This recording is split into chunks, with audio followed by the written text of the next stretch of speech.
Yalada, or as I say in my language, kapubatanga.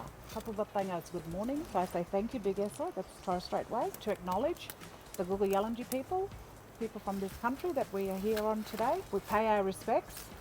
We acknowledge the ancestors, elders past, and you fellas are our next leaders, next generation. You guys are going to lead the way. So today we're going to start off by talking about energy.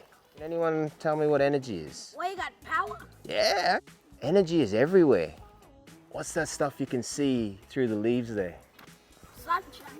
The It's trees. kind of like a solar panel. It is! The trees have heaps of little solar panels. So the trees are powered by the sun. So all the energy comes from the sun. So energy is everywhere, it's in nature. And we can make energy too. So we're going to go up into the classroom and learn a little bit about how we can make our own energy.